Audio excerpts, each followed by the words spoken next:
The Dark Side of the Moon. Back then, the most important Pink Floyd album in their discography.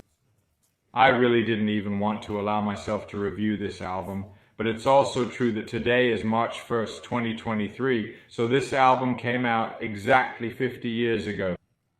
This is a reissue of a beautiful vinyl. It's the perfect reissue, of course, identical to the one that came out in 1973.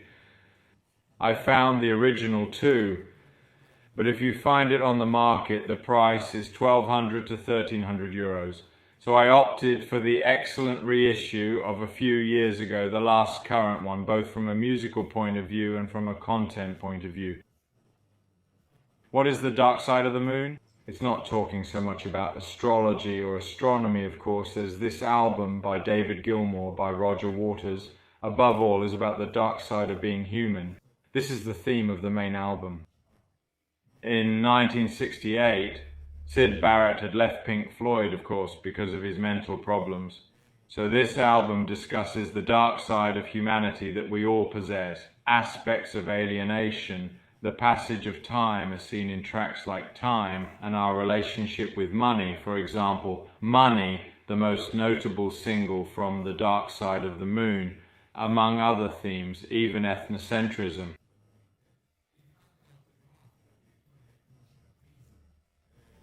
In one of the most popular tracks, Us and Them, it discusses how we Westerners often believe that our concepts are the only true ones and others are in error, us and them. So it's an album rich with incredible themes and musically quite revolutionary. Notably because this album draws inspiration from concrete music theorized 20, 30 years prior in the 40s and 50s by Pierre Schaeffer, where you could record audio drawn from real life with early recorders and manipulate it, edit it. The album consists of 2 sides, with 5 continuous tracks on each side. There's no single track that stops and the next one begins. It's 5 tracks and 5 tracks. There's also a reprise towards the end. It was defined in a certain way, and it really is also a commercial album, in the sense that for the first time it's Pink Floyd, who before, in previous years, Madal, for example, always created pieces with very, very long instrumental sections. Here they actually introduce a lot of female vocals, for example, which gave a somewhat commercial aspect to the album, but it certainly isn't a commercial album. It's an album that is good for any time, to be listened to at any moment of the life, because it makes you really reflect on life. This is an album that fundamentally talks about human beings. It's a unique style. Many people don't know, but a lot of credit goes not only to Pink Floyd, to these immense reasonings they did with this album, but also to the sound engineer of this album, who is none other than Alan Parsons of the Alan Parsons Project. In 2003, he made a statement and complained a bit about this album. With this album, Pink Floyd basically became millionaires, while Alan Parsons took his fee as a sound engineer and therefore did not have the same luck as Pink Floyd.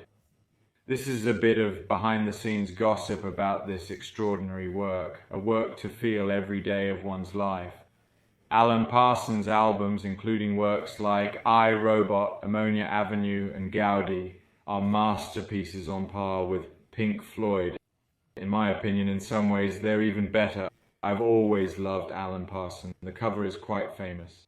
It manifests a pyramid that is breaking down light, the electromagnetic spectrum of the white light we see, made up of all colors. This, too, is highly metaphorical of what the human being is, and the dark side of the human being, obviously.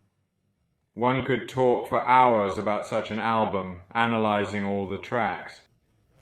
And the album concludes with Eclipse, which essentially says that humans should think a lot more about what makes us similar across all continents, rather than what makes us different. But the dark side of the moon, however, is still something that perhaps we need to fully discover. The Dark Side of the Moon turns 50, 1973 to 2023, Pink Floyd.